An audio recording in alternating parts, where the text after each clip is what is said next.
Today, the Magic Mile gets to host the WINSTEL Gen 4 Challenge as the top drivers in the 2006 season ready to battle it out today here at the Magic Mile. Today, the WINSTEL Gen 4 Challenge is all set to go for the Lennox Industrial Tools 300 on FTF GG.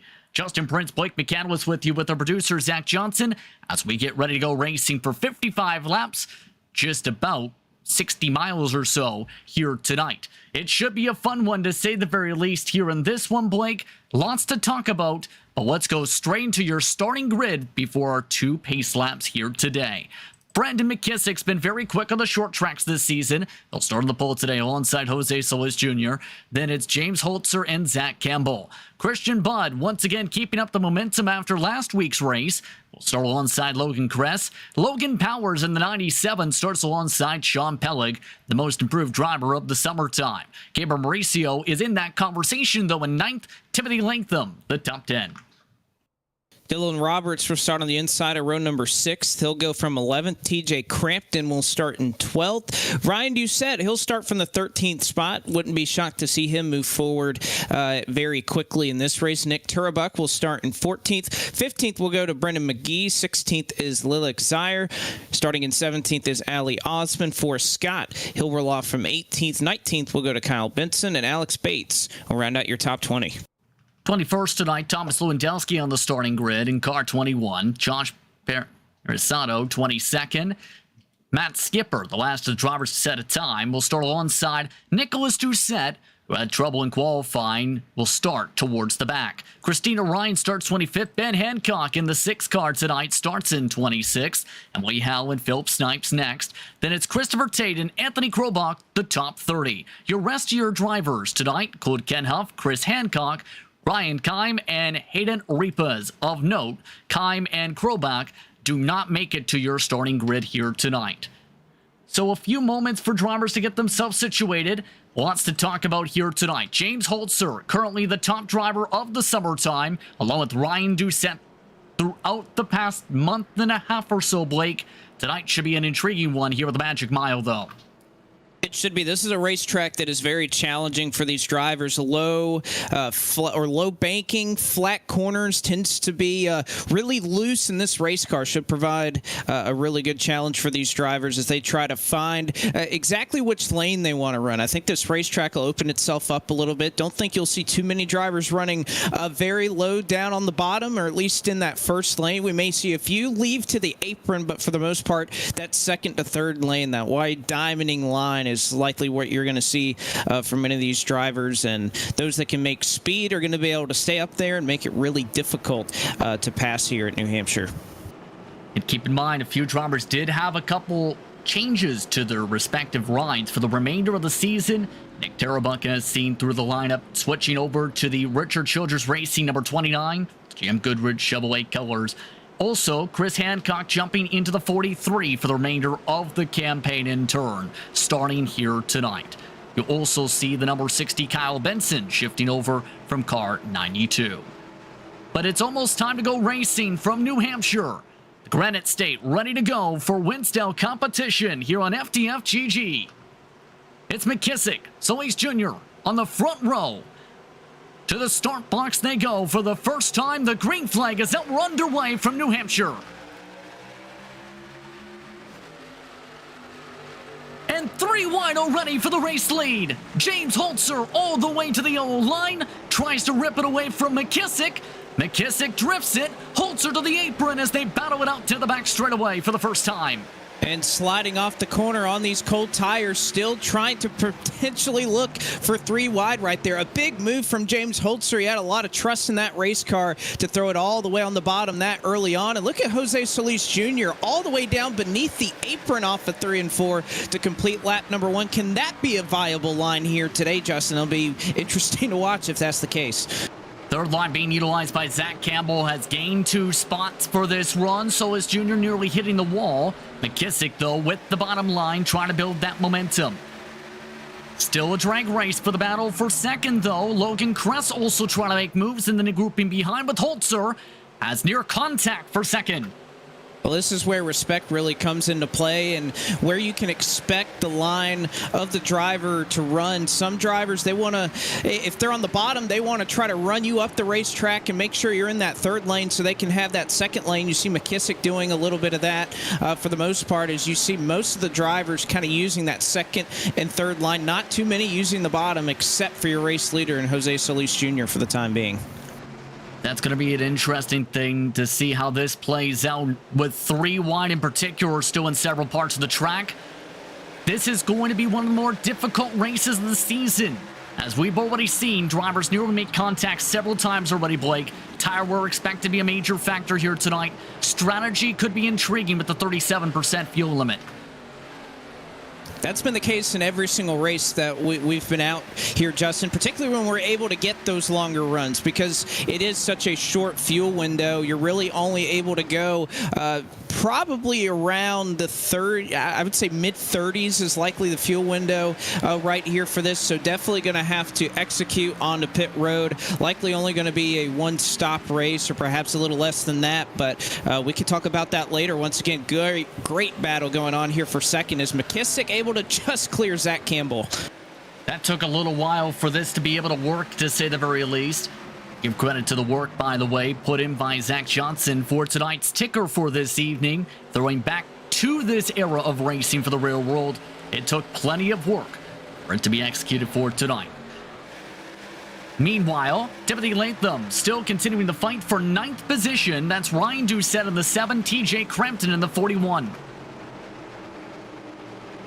Surprised that Doucette neither of the Doucettes really, who have been so strong all year long, had a qualifying effort to really write home about. But that's one thing in this qualifying with these cars. We're only giving these drivers 1 lap, so you don't typically see what you would likely see at New Hampshire, which is that second lap really being the money lap and being able to put a better time through that second lap. You only get 1 opportunity to do it, and but we've seen time and time again some drivers are able to do their job really well to drive through the field and not let that bad track position at the beginning hurt them too much. Bit of a slide for Dylan Roberts after a scrape to the wall you've seen there. Meanwhile, up in front of them, Crampton, who we've seen run for Red Bull Racing, we'll get a caution flag behind him. Kyle Benson in the new look for No Fear Racing is around for the first yellow flag. A new look does not bring the momentum he's had in the 92. You can see Benson there able to get away. Doesn't look like too much damage on that 60 car, so at least that's good to write home about. You don't have to use your fast repair too early or anything, and Benson is going to take responsibility for the cause of that caution. As you can see off of turn 2, just getting really sideways and kind of spent the whole back straightaway chasing it. Oh man, a tough hit there for the 26 as he goes down to the inside, and really he gets the worst end of it through all this. That is Josh Perisotto. Perisotto, indeed. Yeah, you'll see right here on the exit. And drivers were loose already. See just how close Lauxire is from contact. Kyle Bates also getting a love tap in it. Under caution and mixed strategies already, Blake. Campbell, McGee, Mauricio, I should say. Forrest Scott all staying out. Everybody else is in for their first pit stops of the day. Going to be really interesting to see how this plays out. You're definitely not going to be able to make it to the end on fuel, but the concern then, Justin, is tires, how much they wear. At least from what I'm hearing from these drivers, a little more right front wear than kind of the severe right rear wear that we've had in these last several races, where we've seen guys sliding around Chicagoland in really slick conditions. Not quite the case here tonight. 97-degree track temperature, so not anything too treacherous on that right rear, but I believe the fall off here is still something to keep our eye on. So we'll see these number of drivers that elected to come down. You see just a handful or so that elected to stay out. See if they're able to hold on and keep that track position. This is a track position type of circuit. That's why a majority of the drivers behind them did take 2 tires once again. McKissick, Bud, Helig, Doucette, Nicholas and Ryan specifically, Logan, Ress, along with Lauxire also taking 2 tires. Philip Snipes, 20th, also took 2. With 1 to go signal, your top 4 all stayed out. Will this work out for the track position? 2 of your drivers were in the top 10. 2 of them were outside the top 10 before this strategy call. McGee and Scott will keep an eye on that row 2 here. I think it's got to work out in some way. I also think that, you know, we undervalue a little bit how much the draft comes into play with these long straightaways. With this car at New Hampshire, you're not having to worry so much about dirty air, but that draft, really long straightaways here at the Magic Mile, definitely is a benefit to running traffic in some degree. Coming up to the start box. Set up along the front straightaway last time. A very early launch for the green. This time they wait much later. Green flag is out, back on her way. Campbell with a good pull over Mauricio on the outside. 31 for Richard Childress racing up the track. Meanwhile, behind them, it's 3, 4, nearly 5 wide in parts of the field. Jose Solis Jr. has been willing to run lower than anybody else in this field, and unfortunately not exactly working out in 1 and 2, but I think at 3 and 4, he's really found a little bit of something going down all the way there on the apron. You could see not being involved in the stack-ups that are on top of him, but you can see where it really hurts him. Off the corner, big run for the 24 from the 17, the 25 car. But he's going to try it again. He's trying it. Trying to go where everybody else is not.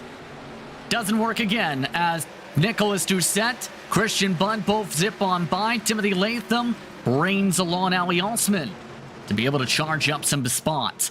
But right now, McKissick is the first of those on the fresh tires to be able to get themselves through some of this traffic of note. 3 wide still with some of the others, including Forrest Scott, trying to hold off positions in the 1 car. So Scott trying to hold them off. You have Latham right there just behind, making that middle line work. There's Jose Solis Jr. trying to find a way to get back in line. The 25 gets turned on the back straightaway. Holzer will come to a stop. Is the rest of the field going to miss him? It looks like Holzer able to avoid further carnage, but contact there, as you could see, Ali Osman trying to get back going in the right direction. Contact between he and the 09 of James Holzer, really in the middle of the back straightaway, or kind of off of turn 2. It looks like Austin may have gotten a little bit loose and kind of cut across the nose there of James Holzer, but caution flag out, as that could have been much more than a 2-car incident. Yeah. I think this is going to be very telling. Watch the exit. Right there, the bubble. And Holzer there, my goodness, in the middle of the track trying to lock it up.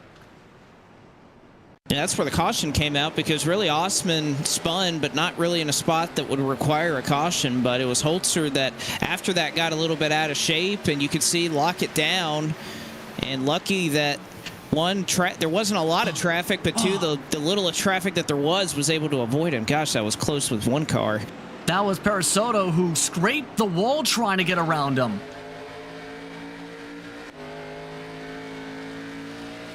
Here's a look from Howe, who takes the long way around, even takes the jump to be able to do it.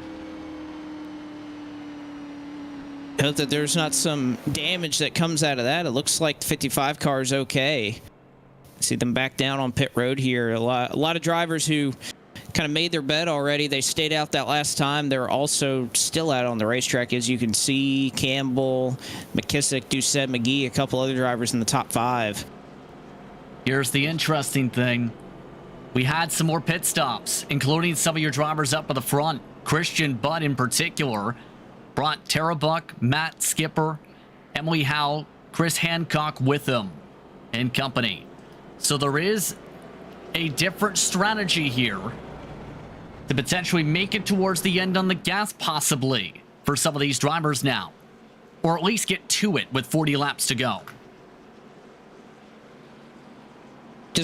All depends on that fuel window, and we've watched several races here, some where we kind of are able to string things out and run green, but also, I mean, if we're in a situation where we're going to keep getting caution after caution, fuel really may not be that much of a concern. Very easy here at this racetrack, since it's very flat, even under caution, to save fuel. It's not nearly as difficult as when we're at a high bank racetrack, and particularly under green, you can do so fairly easily as well. So interesting to see if fuel will come into play and how long these guys that are up front, if they're kind of like Kurt Busch and Joey Logano were earlier in the Cup race, if they're just kind of sitting out here and with really no hope of making it to the end.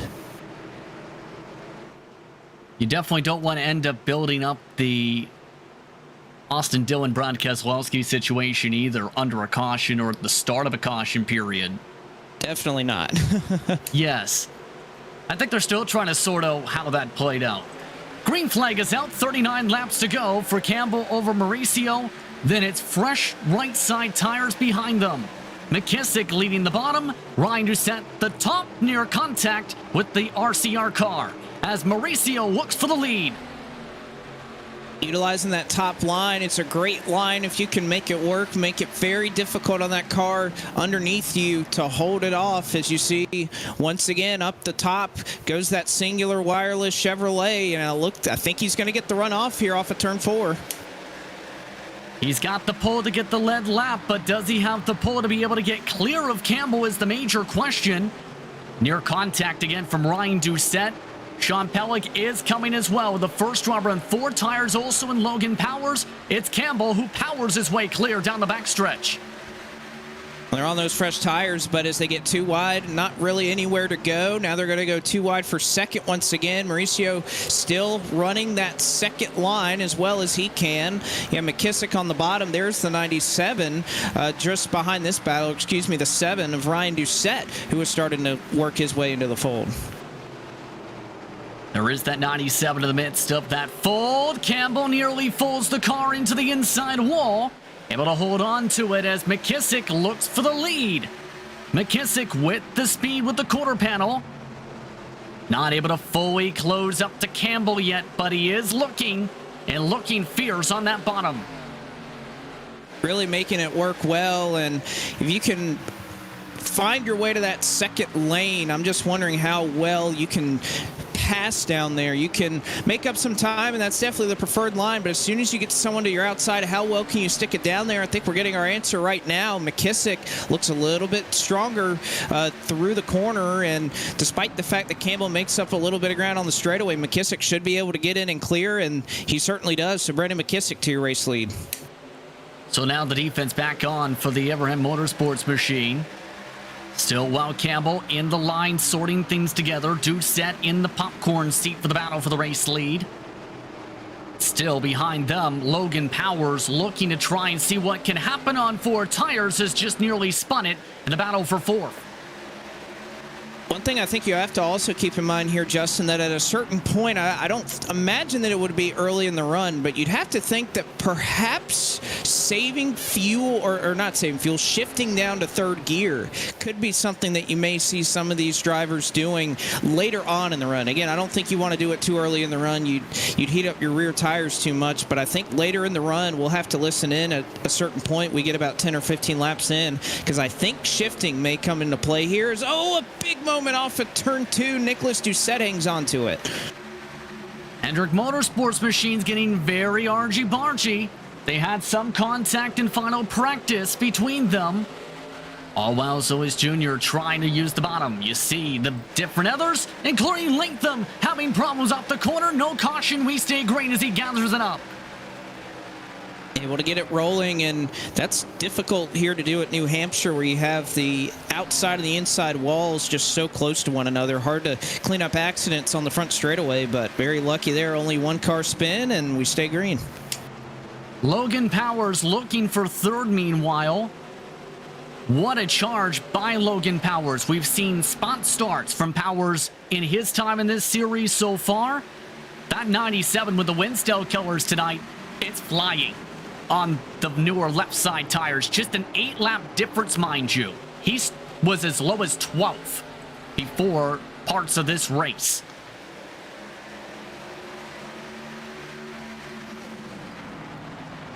Just a matter of trying to get the rhythm down is the question. Solis Jr., who's on 4s as well, is coming on the high side as well. Keep in mind, the 4-tire calls starting to catch a bit more gathering at a very high tire degradation track here. We're half a second to fall if we're ready for your leaders.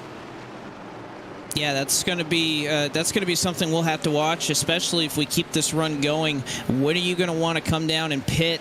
That's going to be a very interesting thing to see with how much fall off it is, and you can make up a lot of time if you want a short pit, but when exactly do you want to do it?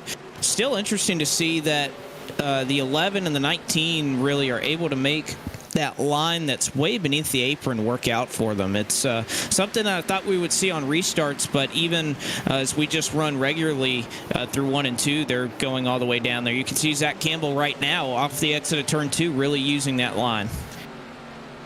Into the wall goes Ryan Doucette up the road for the battle for second. He ended up going too high with the right rear quarter panel, scraping the whole wall down part of the back straightaway. Campbell hits the apron and nearly spins it out for Goodsu. Well, it can work for you. I guess it can also work against you if you're Zach Campbell right there. Making it work in 1 and 2, but not so much at 3 and 4 as, oh man, almost into Logan Powers, as Powers going to try to take the third spot here, and he may just have it off of turn 2. Powers with the better momentum indeed has that preferred line. And I'm surprised not seeing too many outside of Solis Jr. trying the inside for turn 3 entry, as that has worked for some drivers throughout the week in various cars, keep in mind. That's a reference to official racing. Oh, for sure. And again, these cars drive so much different than I think a lot of the modern cars that you would typically see. Whether you're running the truck where you have a lot more dirty air, the next gen car where the braking and especially through the center of the corner you can carry so much more speed than these cars. It's definitely that's one thing about kind of going back to this series and why it's a little bit of a throwback is the car definitely drives a lot different, as Solis Jr. almost cleared himself off the nose of the 31. It's the battle for 5th going on. You're indeed about the driving different part with the downforce levels, with the way these cars handle in general. So much work has to be put in, and so many drivers love these cars for that reason, that you have to work it to be able to gain position. Solis Jr. really working this bottom groove on Mauricio. There's that apron line for the turn 4 exit on the diamond. Does that clear him? No. Mauricio still able to hold on to a fender as the Hendrick Motorsports cars make it a 2x2 battle. And again, this is one of those cases where everything being equal, the top side is going to get a little bit of an advantage on the straightaway. Solis Jr., nobody to draft with, and as Gabriel gets a better run off the corner, you can see the Hendrick Motorsports machines doing it as well. Nicholas Doucette there on the top side. If both lanes are even, you're typically going to have that top side prevail when you get just a little bit of draft and momentum off the corner, and that's why going down to the bottom here later in this run can be very difficult to try to make that pass happen. Your contact as Nicholas Doucette tries the diamond. Able to just avoid the contact. A big bubble for Sean Pellig. See how much he's having to work that car as Logan Kress dives to the inside to take advantage of the mistake. Kress able to wrap that bottom just a little too much, though. Gets a little sideways and got that left side down on the different banking, and that's where straddling that banking difference between the first lane and the second lane here, those white lines that kind of separate everything, there's a big banking difference between that first lane and that second lane, and you kind of have to pick one or the other. It's very difficult to straddle kind of both ends of the banking and make it work here. Solis Jr. still trying, as he has for the last several laps, to get a run on Mauricio. He's going to use every bit of racetrack to try and do it. If he could just get clear, doesn't look like he's able to, as Logan Kress, Brendan McGee, a couple of cars on the pit road. Christina Ryan, Thomas Lewandowski also coming in.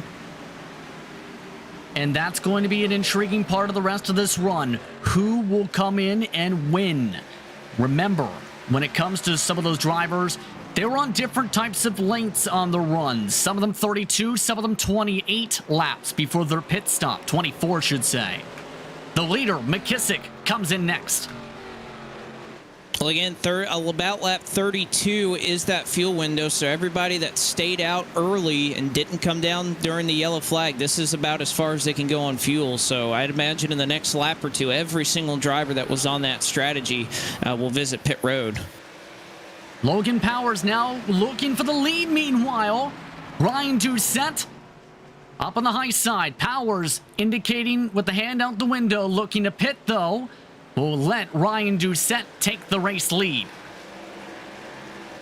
So Doucette will take it over, as this cycle has happened very, very quickly. Not a whole lot of speeding penalties, at least from what I'm looking at. No black flags being issued just yet. This is also a very difficult pit road to get off of. The apron here through 1 and 2 is really, really small, and you have to get all the way to the bloom cone that's past kind of a nice little indent in the wall. So getting off of pit road here, definitely one of the more difficult racetracks to do it at.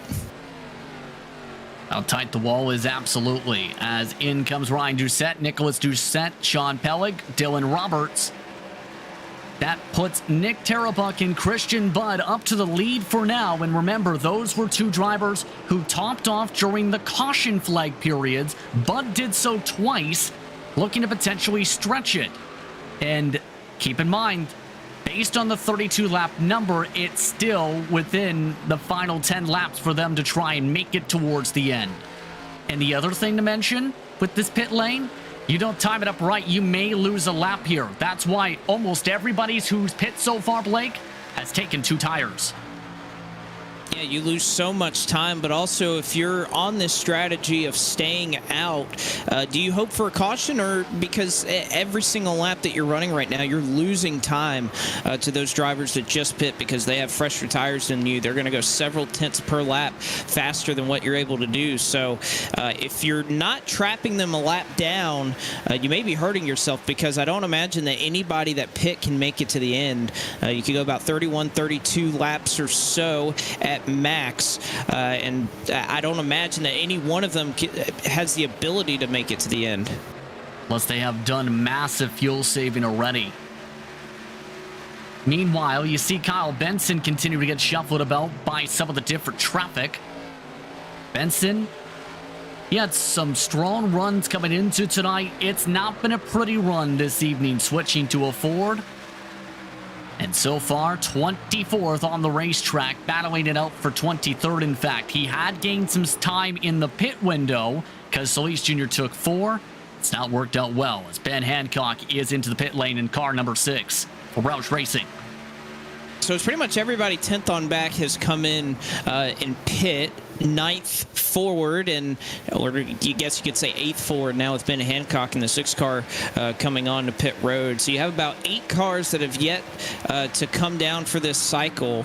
If you cycle things out, Ryan Doucette would be your leader of everybody who has come down pit road in the midst of this green flag cycles, and he is about 4/10 of a second over Zach Campbell right now. So I guess if you're Tarabuck here, you almost want to stay out and hope that maybe 10 laps from now or 8 laps from now, you would hope that everybody's tires are so worn that maybe you drag them down with you. It's a really difficult position to be in. If he had them trapped a lap down, I'd say this is a great position to be in if you're the 29 or the 99. But every lap you stay out, you're losing 5-6 of a second to everybody who came down pit road. And if caution comes out, they're still in the lead lap, so they can even stay out and pass you if you come down in pit. So tough situation to be in here.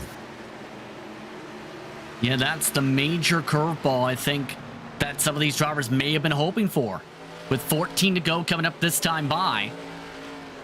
Right now, Philip Snipes, Timothy Latham, Lavik Zaire, all within range to potentially have to pit within the next few laps. And then the rest of the drivers back behind them are drivers with damage. All this is while, mind you, Matt Skipper, who is one of just 4 a lap down in the race, is trying to battle. Make it potentially one of just a couple, because Hancock is taking the leader 3 wide. This is for position with Skipper. Another thing that hurts this strategy, battling those lap cars. It's difficult when they feel like they deserve a little bit more racetrack. They deserve a little bit of courtesy here coming through on fresh tires. That's one thing that's going to continue to slow you down just a little bit, but hasn't stopped Tarabuck yet. Trouble! Oh! Ben Hancock nearly loops it right in front of the race leader. No caution, we stay green. Boy, was that a big moment for Nick Tarabuck. Looks right in front of him. Ben Hancock sideways off of turn number 2. Great job of staying clear of that 6 car, and I mean, heck of a save there by Hancock. That was about a half spin or so. Did a nice job just throwing on the brakes and being able to keep it rolling in the right direction. We see another couple of cars coming onto pit road right now. You see the 12 of Timothy Latham was running 4th. Has decided to finally come down to the Altel Dodge. So that brings it down to 4 remaining on the racetrack. At least 1 potentially coming in this time by Lowick Zire. Tarabuck, though, no indications yet. Coming up to 11 laps to go. The lead currently about 10 seconds. The drivers who pit are 16 seconds behind, led by Ryan Doucette. Getting closer every single lap. That last lap for the 29 was a 32.0. Ryan Doucette 31.57. So there's a lot of time difference between these tires and how much they fall off. Even Ryan Doucette, after he came off of pit road, has already fallen off himself about half a second.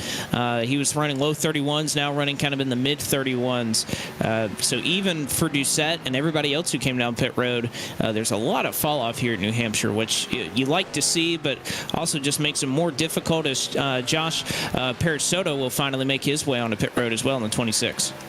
Hearing Tarabuck planning to come in this time by, albeit having Philip Snipes trying to pass him too, so this likely cycles Ryan Doucette to the point. There's the pit stop from Tarabuck. So the strategy does not trigger a caution. And Ryan Doucette will in turn inherit the race lead by about 1 second over Logan Powers, then Zach Campbell, the top 3 on the racetrack behind him. So now our attention turns to whether these drivers can run Ryan Doucette down. Doucette came down later than Logan Powers and later than Zach Campbell, so you could technically say he has about a lap fresher tires than Powers and Zach Campbell, and it doesn't look like, as far as the lap times are concerned, that they're really able to do anything about it. They're going to have to deal with the slow car here of Logan Powers here, or excuse me, Josh Perisotto. Yeah, Perisotto going to the high side. They'll probably have to deal with that, but otherwise, Doucette running a really steady pace right now in the lead. Currently up by about 9/10 now, the margin or so. Powers trying different lines compared to the Robbie Gordon machine. Perisotto was cleared pretty easily by the 97. And what a run, we'll say, for Powers. We haven't seen much of him, as mentioned, all season. Tonight has been a very different story for Logan Powers. It is. He's done a tremendous job in the 97 car. That WINSTEL machine, been wheeling it up here, doing a great job, finding himself on the right end of strategy, and I mean, it's not too bad to be, a second back here with just 7 laps to go, trying to chase down a former eNASCAR Coca-Cola iRacing Series driver. Done a really nice job holding it down here in second. You can see Brandon McKissick as well, falling back to 6th, trying to use some tires to chase down James Holzer. Yeah, 4 tires specifically. He's the first on 4 tires. And it seems like those who tried the 4 tires may not have been expecting drivers to take 2 tires after 25, 30 laps there, and might have been caught off guard there, hoping the 4 tires would gain them 3 seconds. With 5 laps to go this time, there might not be enough time unless they get a caution, as Campbell all over the track. I think these races are so short that 2 tires really, if the left side wear isn't that significant, which it doesn't tend to be at these flatter tracks on iRacing, that's where saving several seconds on pit road really comes into play. And, the fact that, oh man, this could get hairy though. Ken Huff trying to do the turtle, moving out of the way. McKissick gets zipped on by. Unzipping on by Campbell, rather. Either way, both of those cars nearly had themselves a caution unzipped from the flag stand. 5 to go here. Campbell still, or actually changes to 4 to go here. I just don't think there's enough time. Everybody's just so spread out, and the times across the board, Justin, have just really evened out between everybody. Everybody's kind of running the same pace, running just as hard as every other driver. And it's been the summer of Doucette, whether that's been Nicholas Doucette much of the way or now you put into the mixture of things Ryan Doucette. Those drivers have showcased great speed all throughout the campaign, but the thing is, Nicholas Doucette hasn't been able to break through quite yet for victory. Ryan Doucette, 1 pole, 1 win coming into tonight, ready to try and become a multi-time winner of the summertime. No shocker here. Didn't have the best qualifying effort, but I mean, that didn't slow him down. Wasn't even the leader, really. When we started this cycle of pit stops, it wasn't like Doucette was in a great position or whatever. He was about in that 5th spot. That just shows you how well his experience getting onto pit road and executing every little bit onto pit road, how much time that saved him, and of course just being able to pull this strategy, how important that was to being able to outrun some drivers that are exactly on his strategy. Behind them, Holzer looking to hold off Brandon McKissick. This is important for the championship. And McKissick trying to get there for 3rd. White flag up in the hand of Barney. Final time around from the Magic Mile. The battle for 3rd is on. Holzer under attack by McKissick's 4 tires. Best battle on the racetrack right now. McKissick on the bottom. It looks like Holzer blinking out there for just a moment, but is going to be able to hold on. They go side by side. McKissick trying to find out where that 09 car is. Going to be able to clear for that 4th spot is Doucette looking to head home. Ryan Doucette becomes the first multi-race winner of the summertime. He'll take the summer mini-season points lead with a victory in New Hampshire. 2nd, Logan Powers, McKissick, Holzer, Zach Campbell, the top 5, as everybody else comes to close up the race. What a night for Ryan Doucette, who leads 11 laps with the strategy call going right his way. What a clean race by everybody. New Hampshire can sometimes be a really difficult track to try to handle everything, but a race that was only slowed 1 time. We got to see a little bit of strategy play out and let these drivers really kind of show their stuff here at New Hampshire, and none better than Ryan Doucette tonight as he goes to victory lane. Does some burnouts here on the front stretch.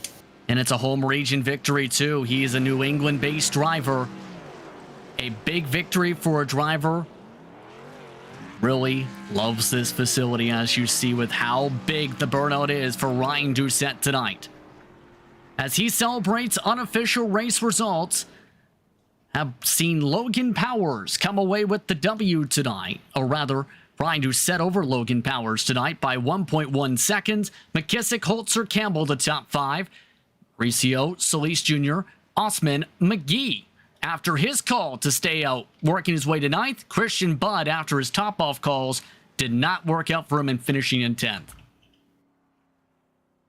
You can see here on your screen, Emily Howe, a great run for her, finishes up in the 11th position. 12th goes to Logan Kress. Dylan Roberts finishes up in the 13th spot. Sean Pellig in 14th. Kyle Benson, a nice little rebound after some early trouble there in 15th. TJ Crampton, 16th. Thomas Lewandowski, he finished in 17th. 18th goes to Christopher Tate. 19th with that. The other end of that strategy call, unfortunately, didn't work out for Nick Tarabuck. He finishes in 19th. Christina Ryan rounds out your top 20.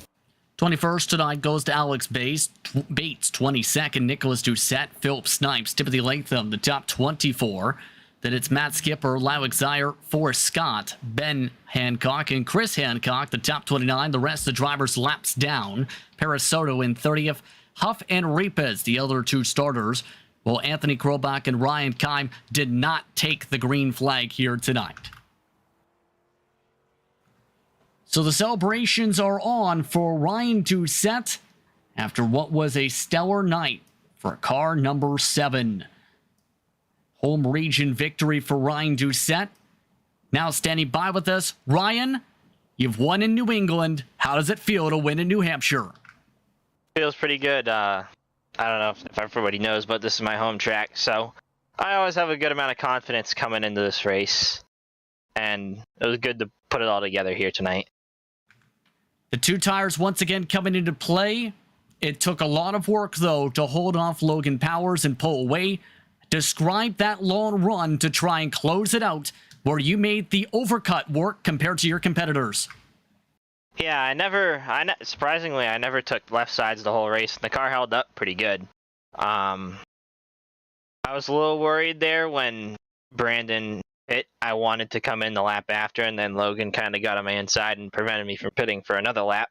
So I'm happy it all worked out, and Logan definitely kept the pressure up. He kept within a second of me and kept me on my toes.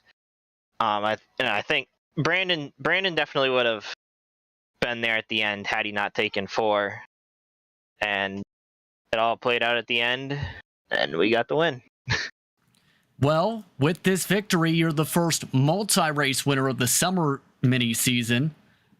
And in turn, with this victory, potentially the points leader, coming to 2 races to go for the summer. The next race is the Brickyard, Indianapolis Motor Speedway, All-State 400.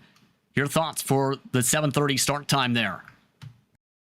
Well, like I said, going into Pocono, well, it feels pretty good to be the first multi-time winner, but like I said, going into Pocono, Indy is another track that I absolutely hate. Not feeling too great about it. Hopefully I can manage to come out of there with a decent finish. Obviously rolling in there with some good momentum, and hopefully we can get it done. Well, congratulations on the victory tonight, Ryan. A stellar run from you. 11 laps led out of the 55 on your home track. Thank you. Again, that's Ryan Doucette coming away with the victory tonight. The rest of the drivers continuing their celebrations post-race at the moment. Blake, your thoughts on what we've seen here tonight? Well, I think this was a great race. We really got to see some different strategies play out. Again, a really difficult racetrack. You really had a lot of lines come in. We saw so many different lanes that drivers can make time in, whether they were running all the way on the bottom, all the way on the top, or running right in the middle. You could see Ryan Doucette even right there, the line he took kind of straddling both the banking there. So I think it speaks to New Hampshire. It's a place we don't visit all too often anymore, usually only being on the NASCAR schedule once every year now. So it's a place that I don't think gets as much recognition or love on the iRacing service as it deserves, but it's nice to see a good group of drivers who are able to make it work and put on a good show with it. Absolutely, and as mentioned, the next race, Indianapolis Motor Speedway, is the All-State 400. That'll be taking place at 7:30 p.m. Eastern Time here on FTFGG. Earlier start time. Once again, that's on July the 24th, the second to last race of the summertime, to see who can win what many considered at the time to be a Triple Crown race on the schedule, and a crown jewel in general for NASCAR competition. With that, it's time to say goodbye. For my co-announcer tonight, Blake McCandless, for Zach Johnson, it's time to say so long and enjoy the rest of your evening. Congratulations to Ryan Doucette, your winner for New Hampshire.